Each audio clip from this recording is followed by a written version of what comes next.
लेकिन साला ये चोर होता है कोरोना वायरस, एस प्रोटीन होता है कोरोना वायरस का, ये क्या करता है, चोरी कर लेता है, ये धोखा कर देता है। ये क्या करता है, ये भी बोलता है मैं प्रोटीन हूं, क्या बोलता है, मैं भी प्रोटीन हूं। तो ये रिसेप्टर क्या कहता है, चलो चलो प्रोटीन है तो अंदर आने दो भाई, प्रोटीन है। तो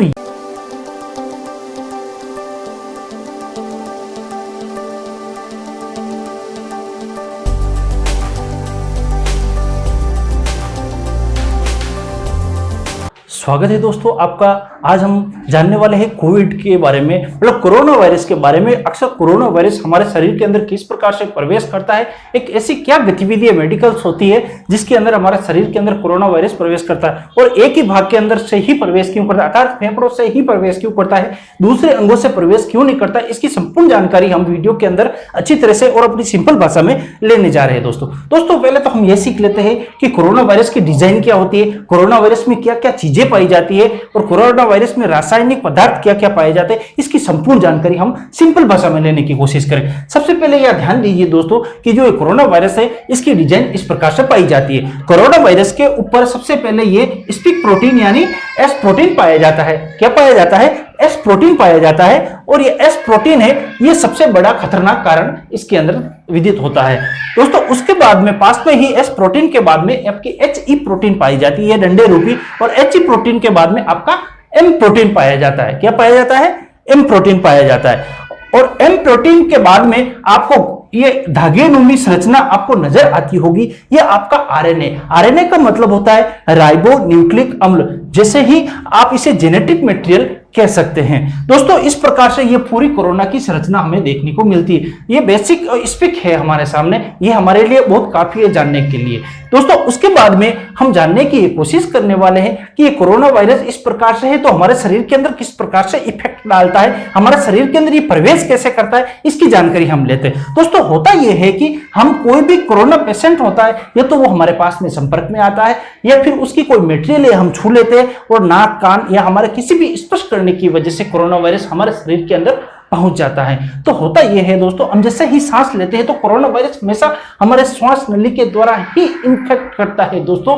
तो दोस्तों ये कोरोना वायरस, सपोज मान लेते हैं ये कोरोना वायरस हमारे शरीर के अंदर प्रवेश करके क्या किया, ये कोरोना वायरस हमारे शरीर के अंदर प्रवेश किया, और ये फिर बोंकाइल होकर के यहाँ पे आपकी गुफिकाएं होती है, मतलब आप जिसे क्या कहते हो, फेफड़े की इकाई कहते हो, यहां तक पहुंच जाता है, और यहां तक पहुंचने के बाद अलग अलग सेल के अंदर ये डिवाइड होकर चला जाता है। लेकिन दोस्तों यहां पे हमें समझना क्या है, हमें समझना इस चीज को है कि यहां पे पहुंचने के बाद में ये कोरोना वायरस आगे करता क्या है, ये चीज ध्यान। हमारी ये जो फेफड़े की जो कोशिकाएं होती है बहुत सेंसिटिव कोशिकाएं होती है, हमारे शरीर की उतनी दूसरी कोशिकाएं सेंसिटिव नहीं होती है जितनी कि फेफड़े की कोशिकाएं सेंसिटिव होती है दोस्तों होता है यहाँ पे है कि हमारी फेफड़े की कोशिकाओं के अंदर ये सेल मेम्ब्रेन पाया जाता है। क्या पाया जाता है, सेल मेम्ब्रेन पाया जाता है, और सेल मेम्ब्रेन के ऊपर ये इस प्रकार से आपको रिसेप्टर देखने को मिलेंगे। क्या मिलेंगे आपको, रिसेप्टर देखने को मिलेंगे। ये रिसेप्टर क्या करते हैं, हमारे शरीर के अंदर जो प्रोटीन होती है, प्रोटीन को अंदर जाने की अनुमति देते हैं, विटामिन को अंदर जाने की अनुमति देते हैं, ये खनिज लवण को अंदर जाने की अनुमति देते हैं। लेकिन साला ये चोर होता है कोरोना वायरस, एस प्रोटीन होता है कोरोना वायरस का, ये क्या करता है, चोरी कर लेता है, ये धोखा कर देता है। ये क्या करता है, ये भी बोलता है मैं प्रोटीन हूं, क्या बोलता है, मैं भी प्रोटीन हूं। तो ये रिसेप्टर क्या कहता है, चलो चलो प्रोटीन है तो अंदर आने दो भाई, प्रोटीन है।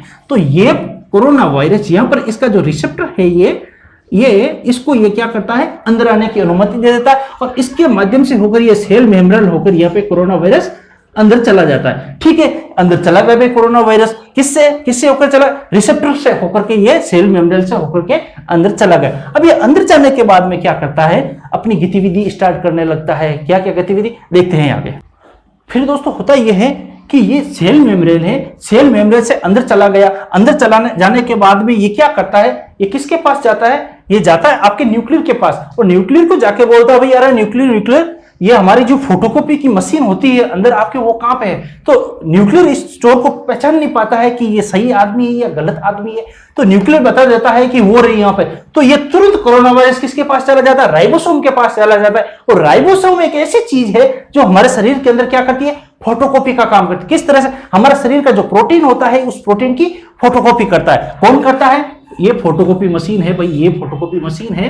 तो ये राइबोसोम है। ये कोरोना वायरस किसके पास चला गया, इस फोटोकॉपी मशीन के पास चला गया, और इसके अंदर जो हमारा जो प्रोटीन छप रहा था, हमारे जो प्रोटीन छप रहा था इस प्रोटीन को क्या करते हैं, हटा देता है और ये कोरोना वायरस अपना प्रोटीन वहां पे लगा देता है। और फिर उसका प्रोटीन लगने के बाद में धड़ाधड़ जितने भी कोरोना वायरस है वो फटाफट इसकी कॉपी होने लगती है और हमारे फेफड़ों के अंदर सिर्फ कोरोना वायरस हो जाते हैं और हम इससे बहुत ज्यादा संक्रमित हो जाते हैं। क्या हो जाते हैं, हम बहुत ज्यादा संक्रमित हो जाते हैं और इतने कोरोना वायरस हो जाते हैं। उसके बाद में डीएस को पता चलता है कि अरे भाई राइबोसोम तुम क्या कर रहे हो, ये तो बहुत सारे कोरोना वायरस बना रहा है यहाँ पे। तो फिर क्या हो रहा है कि हमारे शरीर के अंदर एक इम्यून सिस्टम पैदा होता है, वो यहाँ पर धड़ाधड़ लड़ाई करने की कोशिश कर रहा है। और जब वहां पे कोरोना वायरस और हमारे इम्यून सिस्टम की लड़ाई होती है तो हमारे को क्या आ जाता है, बुखार आता है। हमेशा ध्यान रखना, हमारे को इन्फेक्शन जाता है और इन्फेक्शन की लड़ाई करने के लिए हमारा इम्यून सिस्टम या आपको क्या कह सकते हैं, इम्यून सिस्टम ही है। इम्यून सिस्टम में जो लड़ाई करता है तो इसी स्थिति के अंदर क्या होती है, आपको पता है लड़ाई होती थी, क्या होती है, लड़ाई होती तो गर्मी होती है और गर्मी की वजह से हमारे को बुखार आने लग जाता।